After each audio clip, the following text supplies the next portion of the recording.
Hi Vijay. Hi Sameeha. So I'm Vedasvi and she is Sameeha Syeda. She is the author of the book called Across the Time.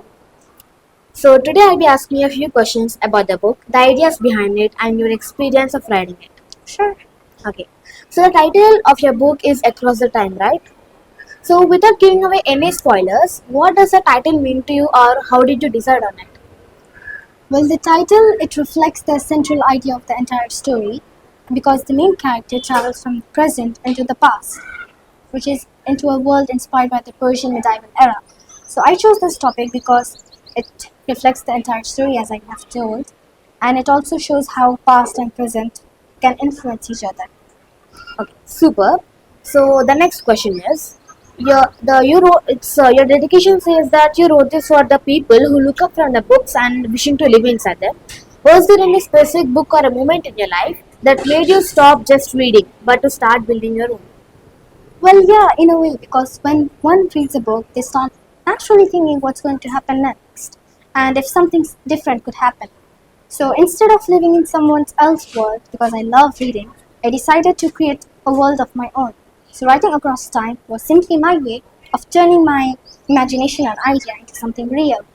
Okay, good, super good. Now let's go to the next question. So the chapter one starts in a school library where the character feels safe and the smell of old papers. Is it how you feel about a library, or do you have to imagine the sanctuary for your character? Well, honestly, I love libraries because they offer me this feeling of solitude, peace, and this is where I get to go into different world. So I did not get to imagine that actually. It's a sanctuary for my character because it is a place where you're away from the chaotic world and the judging society. So yeah, I went for that. So here goes the next question. Your writing says did it, dreamed it, published it, and act surprised. So it feels like you had a lot of confidence. But is there any moment that made you feel like giving up, or how did you push through? Well, honestly, I did not think of giving up because once I made writing as my goal, I did not let any distraction distract me. So maybe managing time could have been a challenge, but once you're done with solving that problem, it will be easy for you to overcome any stuff. So time management, planning and execution, discipline, it helped me through my writing process. Okay, super good. Now let's go to the next question. So many of the students have stories in their mind but don't know how to start. So what was the very first step when you decide to start your thoughts into stories? Well, first thing is that I did not let anything inspire me or something. I did not wait for time, okay?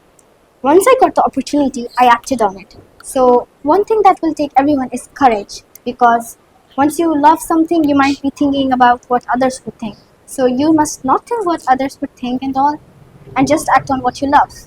So, yeah, I guess one thing I can say to everyone out there is that if you love something, if you're passionate about something, just do it. No need to think what the society or everyone would think.